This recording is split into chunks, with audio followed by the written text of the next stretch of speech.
Chapter 6 Mina Murray's Journal 24th of July, Whitby. Lucy met me at the station, looking sweeter and lovelier than ever, and we drove up to the house at the Crescent in which they have rooms. This is a lovely place. The little river, the Esk, runs through a deep valley, which broadens out as it comes near the harbour. A great viaduct runs across, with high piers, through which the view seems somehow further away than it really is. The valley is beautifully green, and it is so steep that when you are on the high land on either side, you look right across it, unless you are near enough to see down. The houses of the old town, the side away from us, are all red-roofed, and seem piled up one over the other anyhow, like the pictures we see of Nuremberg. Right over the town is the ruin of Whitby Abbey, which was sacked by the Danes, and which is the scene of part of Marmion, where the girl was built up in the wall.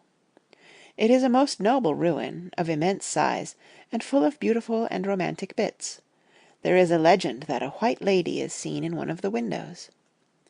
Between it and the town there is another church, the parish one, round which is a big graveyard, all full of tombstones. This is to my mind the nicest spot in Whitby, for it lies right over the town, and has a full view of the harbour and all up the bay to where the headland called Kettleness stretches out into the sea.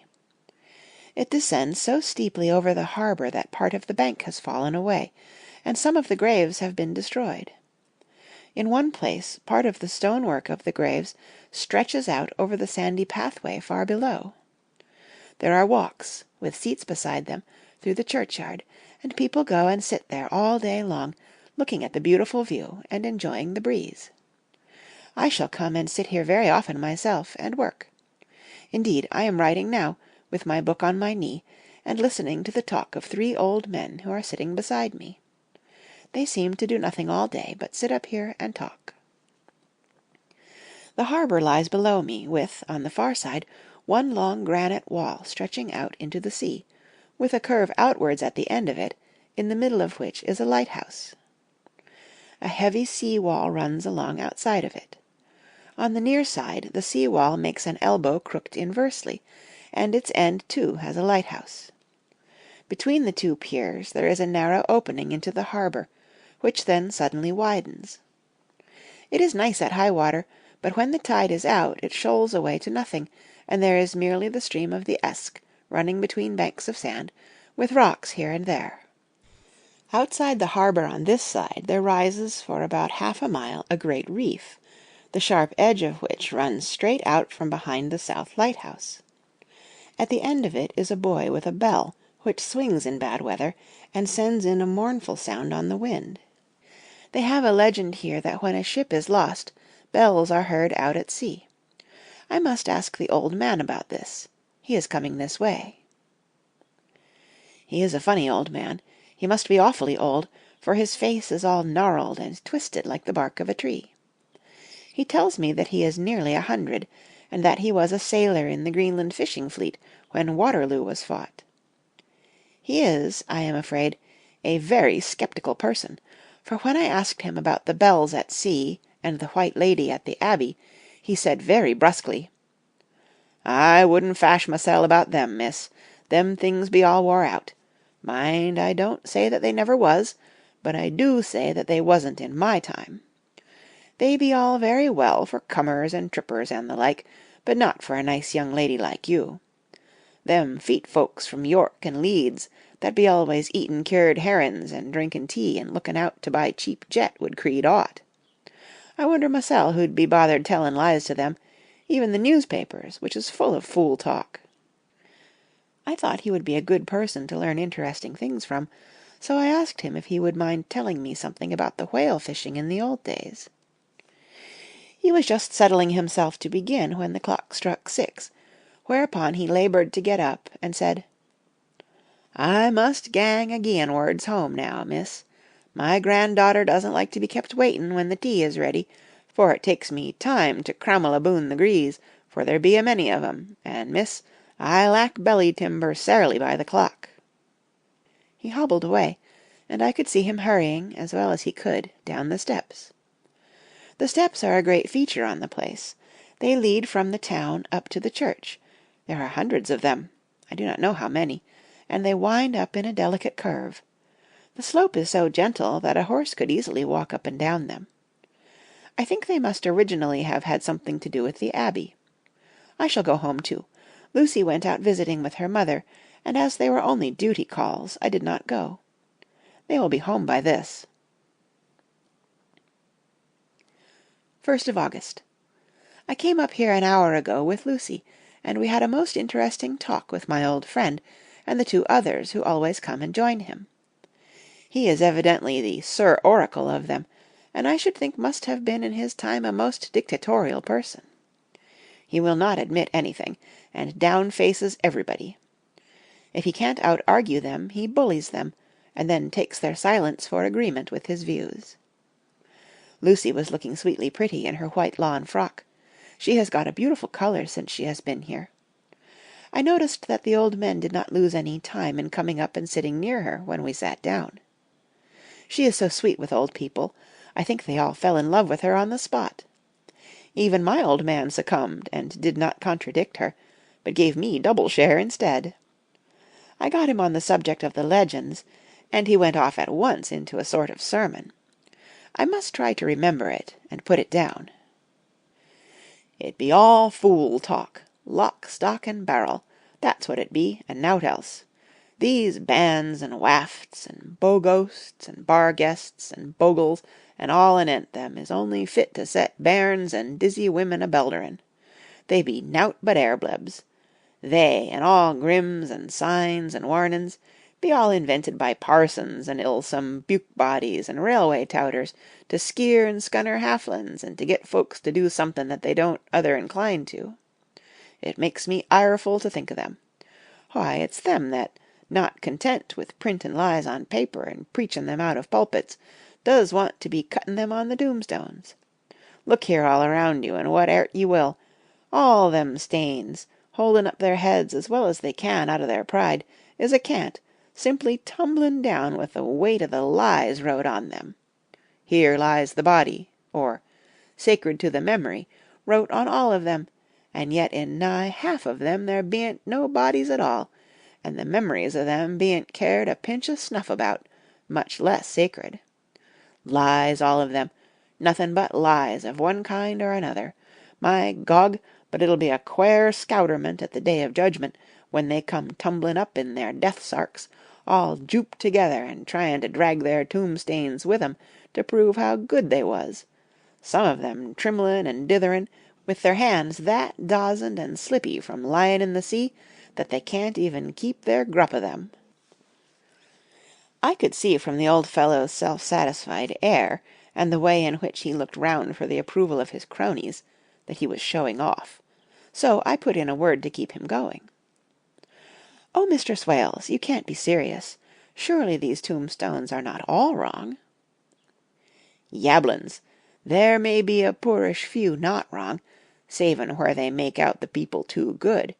For there be folk that do think a balm bowl be like the sea, if only it be their own. The whole thing be only lies. Now look you here, you come a stranger, and you see this kirkgarth." I nodded, for I thought it better to assent, though I did not quite understand his dialect. I knew it had something to do with the church. He went on. "And you consate that all these stains be aboon folk that happed here, snod and snog." I assented again. "Then that be just where the lie comes in. Why, there be scores of these lay beds that be toom as old Dun's bacca-box on Friday night." He nudged one of his companions, and they all laughed. "And my Gog, how could they be otherwise? Look at that one, the aftest abaft the beer bank. Read it." I went over and read: "Edward Spenceley, Master Mariner, murdered by pirates off the coast of Andres, April, 1854, age 30. When I came back, Mr. Swales went on. "Who brought him home, I wonder, to hap him here? Murdered off the coast of Andres, and you consated his body lay under. Why, I could name ye a dozen whose bones lie in the Greenland seas above." He pointed northwards. or where the currents may have drifted them. There be the stains around ye. Ye can, with your young eyes, read the small print of the lies from here. This Braithwaite Lowry, I knew his father, lost in the Lively off Greenland in '20, or Andrew Woodhouse, drowned in the same seas in 1777, or John Paxton, drowned off Cape Farewell a year later, or old John Rawlings, whose grandfather sailed with me, drowned in the Gulf of Finland in '50. Do you think that all these men will have to make a rush to Whitby when the trumpet sounds? I have me antherums aboot it. I tell ye that when they got here they'd be jomlin' and jostlin' one another that way, it'd be like a fight up on the ice in the old days, when we'd be at one another from daylight to dark, and tryin' to tie up our cuts by the light of the aurora borealis." This was evidently local pleasantry, for the old man cackled over it, and his cronies joined in with gusto. "But," I said, "surely you are not quite correct, for you start on the assumption that all the poor people, or their spirits, will have to take their tombstones with them on the Day of Judgment. Do you think that will be really necessary?" "Well, what else be they tombstones for? Answer me that, miss." "To please their relatives, I suppose." "To please their relatives, you suppose!" This he said with intense scorn. "How will it pleasure their relatives to know that lies is wrote over them, and that everybody in the place knows that they be lies?" He pointed to a stone at our feet, which had been laid down as a slab, on which the seat was rested, close to the edge of the cliff. "Read the lies on that thruffstane," he said. The letters were upside down to me from where I sat, but Lucy was more opposite to them, so she leant over and read: "Sacred to the memory of George Cannon, who died, in the hope of a glorious resurrection, on July 29, 1873, falling from the rocks at Kettleness. This tomb was erected by his sorrowing mother to her dearly beloved son. He was the only son of his mother, and she was a widow." "Really, Mr. Swales, I don't see anything very funny in that." She spoke her comment very gravely and somewhat severely. "You don't see aught funny? Ha ha! But that's because you don't gom the sorrowing mother was a hell cat that hated him because he was a crook, a regular lammeter he was, and he hated her so that he committed suicide in order that she mightn't get an insurance she put on his life. He blew nigh the top of his head off with an old musket that they had for scaring the crows with. 'Twarn't for crows then, for it brought the clegs and the doups to him. That's the way he fell off the rocks. And as to hopes of a glorious resurrection, I've often heard him say masel that he hoped he'd go to hell, for his mother was so pious that she'd be sure to go to heaven, and he didn't want to addle where she was. Now isn't that stane, at any rate," he hammered it with his stick as he spoke, "a pack of lies, and won't it make Gabriel keckle when Geordie comes panting up the grees with the tombstane balanced on his hump, and asks it to be took as evidence?" I did not know what to say, but Lucy turned the conversation as she said, rising up: "Oh, why did you tell us of this? It is my favourite seat, and I cannot leave it, and now I find I must go on sitting over the grave of a suicide." "That won't harm ye, my pretty, and it may make poor Geordie gladsome to have so trim a lass sitting on his lap. That won't hurt ye. Why, I've sat here off and on for nigh 20 years past, and it hasn't done me no harm. Don't you fash about them as lies under ye, or that doesn't lie in there either. It'll be time for ye to be getting scairt when ye see the tombstanes all run away with, and the place as bare as a stubble field. There's the clock, and I must gang. My service to ye, ladies." And off he hobbled. Lucy and I sat a while, and it was all so beautiful before us that we took hands as we sat, and she told me all over again about Arthur and their coming marriage. That made me just a little heartsick, for I haven't heard from Jonathan for a whole month. That same day.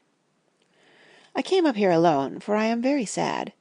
There was no letter for me. I hope there cannot be anything the matter with Jonathan. The clock has just struck 9. I see the lights scattered all over the town, sometimes in rows where the streets are, and sometimes singly.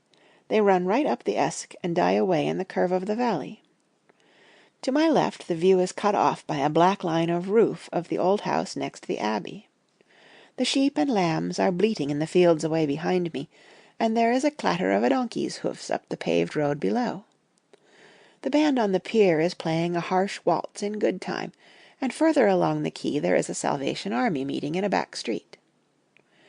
Neither of the bands hears the other, but up here I hear and see them both. I wonder where Jonathan is, and if he is thinking of me. I wish he were here. Dr. Seward's Diary, 5th of June. The case of Renfield grows more interesting the more I get to understand the man. He has certain qualities very largely developed: selfishness, secrecy, and purpose. I wish I could get at what is the object of the latter. He seems to have some settled scheme of his own, but what it is I do not yet know. His redeeming quality is a love of animals, though.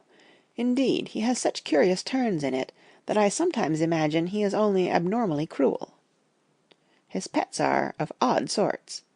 Just now his hobby is catching flies. He has at present such a quantity that I have had myself to expostulate. To my astonishment he did not break out into a fury as I expected, but took the matter in simple seriousness. He thought for a moment, and then said, "May I have 3 days? I shall clear them away." Of course I said that would do. I must watch him. 18th of June. He has turned his mind now to spiders, and has got several very big fellows in a box. He keeps feeding them with his flies, and the number of the latter is becoming sensibly diminished, although he has used half his food in attracting more flies from outside to his room. 1st of July.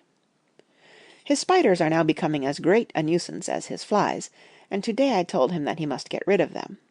He looked very sad at this, so I said that he must clear out some of them, at all events. He cheerfully acquiesced in this, and I gave him the same time as before for reduction. He disgusted me much while with him, for when a horrid blowfly, bloated with some carrion food, buzzed into the room, he caught it, held it exultantly for a few moments between his finger and thumb, and, before I knew what he was going to do, put it in his mouth and ate it. I scolded him for it, but he argued quietly that it was very good and very wholesome, that it was life, strong life, and gave life to him. This gave me an idea, or the rudiment of one. I must watch how he gets rid of his spiders. He has evidently some deep problem in his mind, for he keeps a little notebook in which he is always jotting down something. Whole pages of it are filled with masses of figures, generally single numbers added up in batches, and then the totals added in batches again, as though he were focusing some account, as the auditors put it. 8th of July. There is a method in his madness, and the rudimentary idea in my mind is growing. It will be a whole idea soon, and then, oh, unconscious cerebration, you will have to give the wall to your conscious brother. I kept away from my friend for a few days, so that I might notice if there were any change. Things remain as they were, except that he has parted with some of his pets and got a new one. He has managed to get a sparrow, and has already partially tamed it. His means of taming is simple, for already the spiders have diminished. Those that do remain, however, are well fed, for he still brings in the flies by tempting them with his food. 19th of July. We are progressing. My friend has now a whole colony of sparrows, and his flies and spiders are almost obliterated. When I came in he ran to me and said he wanted to ask me a great favour, a very, very great favour, and as he spoke he fawned on me like a dog. I asked him what it was, and he said, with a sort of rapture in his voice and bearing, "A kitten, a nice little sleek, playful kitten that I can play with and teach, and feed, and feed, and feed." I was not unprepared for this request, for I had noticed how his pets went on increasing in size and vivacity, but I did not care that his pretty family of tame sparrows should be wiped out in the same manner as the flies and the spiders, so I said I would see about it, and asked him if he would not rather have a cat than a kitten. His eagerness betrayed him as he answered, "Oh, yes, I would like a cat. I only asked for a kitten lest you should refuse me a cat. No one would refuse me a kitten, would they?" I shook my head, and said that at present I feared it would not be possible, but that I would see about it.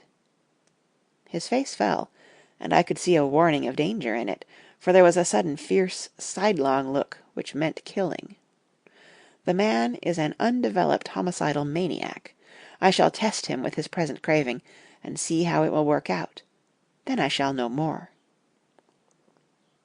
10 p.m. I have visited him again, and found him sitting in a corner, brooding.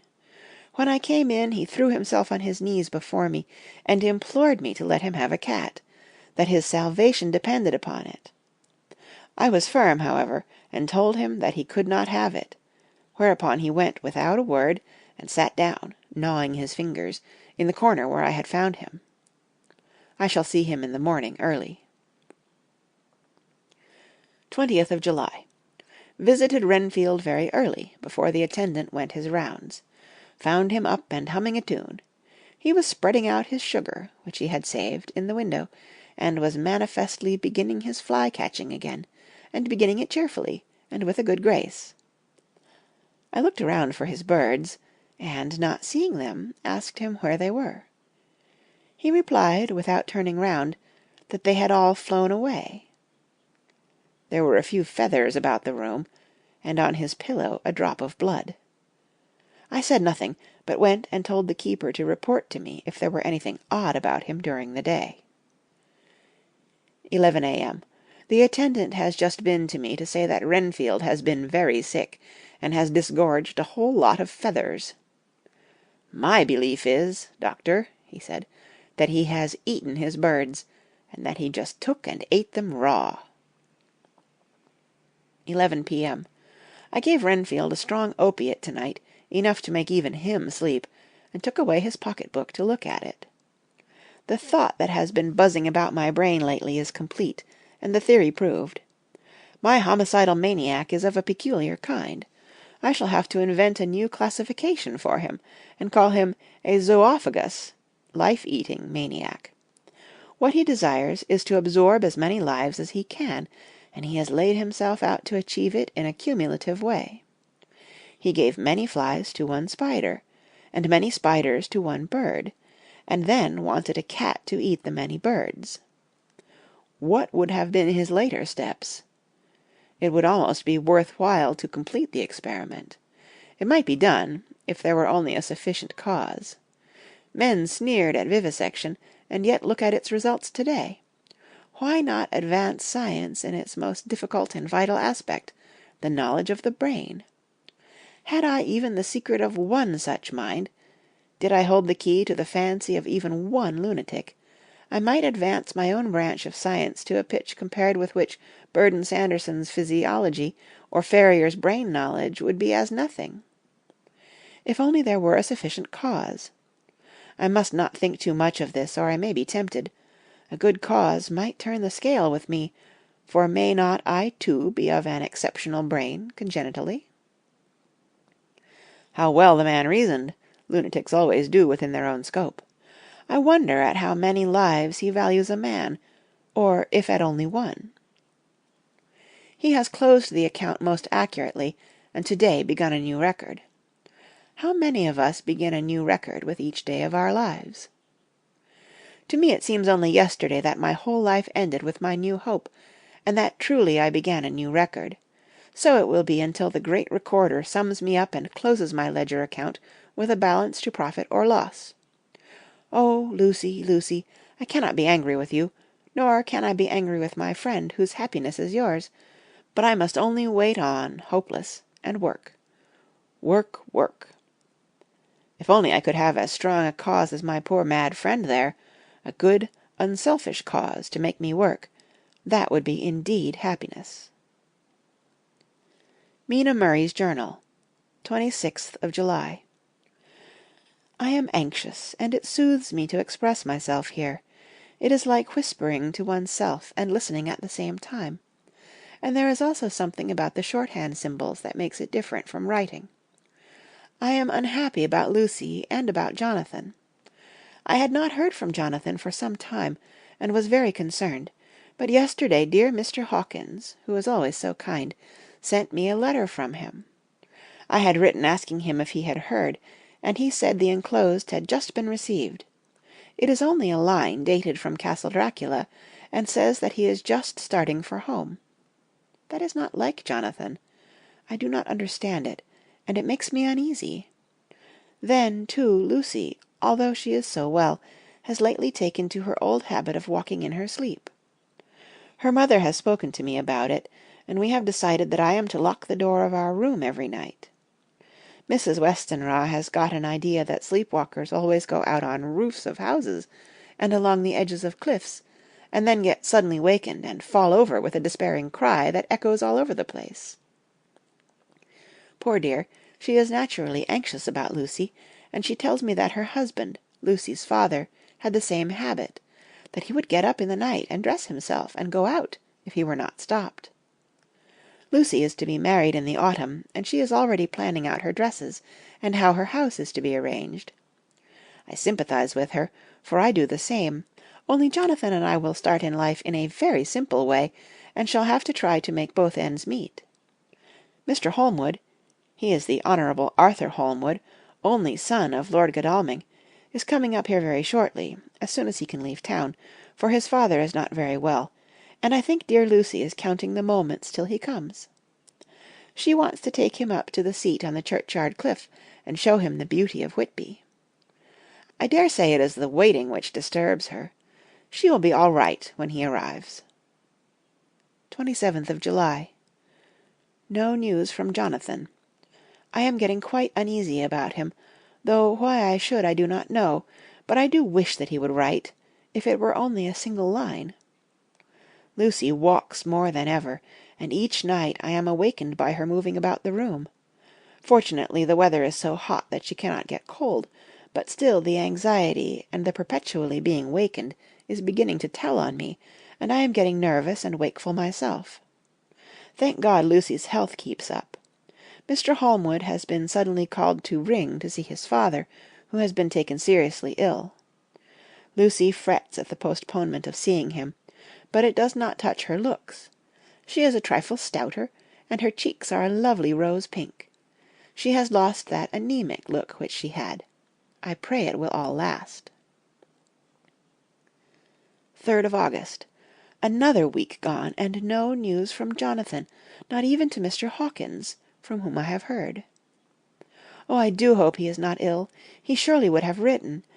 I look at that last letter of his, but somehow it does not satisfy me. It does not read like him, and yet it is his writing. There is no mistake of that. Lucy has not walked much in her sleep the last week, but there is an odd concentration about her which I do not understand. Even in her sleep she seems to be watching me. She tries the door, and, finding it locked, goes about the room searching for the key. 6th of August. Another 3 days, and no news. This suspense is getting dreadful. If I only knew where to write to, or where to go to, I should feel easier, but no one has heard a word of Jonathan since that last letter. I must only pray to God for patience. Lucy is more excitable than ever, but is otherwise well. Last night was very threatening, and the fishermen say that we are in for a storm. I must try to watch it, and learn the weather signs. Today is a grey day, and the sun, as I write, is hidden in thick clouds, high over Kettleness. Everything is grey, except the green grass, which seems like emerald amongst it. Grey, earthy rock. Grey clouds, tinged with the sunburst at the far edge, hang over the grey sea, into which the sand points stretch like grey fingers. The sea is tumbling in over the shallows and the sandy flats with a roar, muffled in the sea mists drifting inland. The horizon is lost in a grey mist. All is vastness. The clouds are piled up like giant rocks, and there is a brool over the sea that sounds like some presage of doom. Dark figures are on the beach here and there, sometimes half shrouded in the mist, and seem men like trees walking. The fishing boats are racing for home, and rise and dip in the groundswell as they sweep into the harbour, bending to the scuppers. Here comes old Mr. Swales. He is making straight for me, and I can see, by the way he lifts his hat, that he wants to talk. I have been quite touched by the change in the poor old man. When he sat down beside me, he said in a very gentle way, "I want to say something to you, miss." I could see he was not at ease, so I took his poor old wrinkled hand in mine, and asked him to speak fully, so he said, leaving his hand in mine, "I'm afraid, my dearie, that I must have shocked you by all the wicked things I've been saying about the dead and such like, for weeks past, but I didn't mean them, and I want you to remember that when I'm gone. We odd folks that be daffled and with one foot abaft the crock-hole don't altogether like to think of it, and we don't want to feel scart of it, and that's why I've took to making light of it, so that I'd cheer up my own heart a bit. But Lord love you, miss, I ain't afraid of dying, not a bit, only I don't want to die if I can help it. My time must be nigh at hand now, for I be odd, and 100 years is too much for any man to expect, and I'm so nigh it that the odd man is already whetting his scythe. You see, I can't get out of the habit of caffing about it all at once. The chafts will wag as they used to. Some day soon the angel of death will sound his trumpet for me, but don't ye dole and greet, my dearie," for he saw that I was crying. "If he should come this very night, I'd not refuse to answer his call, for life be, after all, only a waitin' for something else than what we're doing, and death be all that we can rightly depend on. But I'm content, for it's comin' to me, my dearie, and comin' quick. It may be comin' while we be lookin' and wonderin'. Maybe it's in that wind out over the sea that's bringin' with it loss and wreck, and sore distress, and sad hearts. Look, look!" he cried suddenly. "There's something in that wind and in the host beyond that sounds and looks and tastes and smells like death. It's in the air. I feel it comin'. Lord, make me answer cheerful when my call comes." He held up his arms devoutly and raised his hat. His mouth moved as though he were praying. After a few minutes' silence he got up, shook hands with me, and blessed me, and said good-bye, and hobbled off. It all touched me, and upset me very much. I was glad when the coastguard came along, with his spyglass under his arm. He stopped to talk with me, as he always does, but all the time kept looking out at a strange ship. "I can't make her out," he said. "She's a Russian, by the look of her, but she's knocking about in the queerest way. She doesn't know her mind a bit. She seems to see the storm coming, but can't decide whether to run up north in the open or to put in here. Look there again! She is steered mighty strangely, for she doesn't mind the hand on the wheel, changes about with every puff of wind. We'll hear more of her before this time tomorrow." End of Chapter 6. Read by Kara Schallenberg, www.kray.org, on Wednesday, April 20th, 2016, in Union City, California.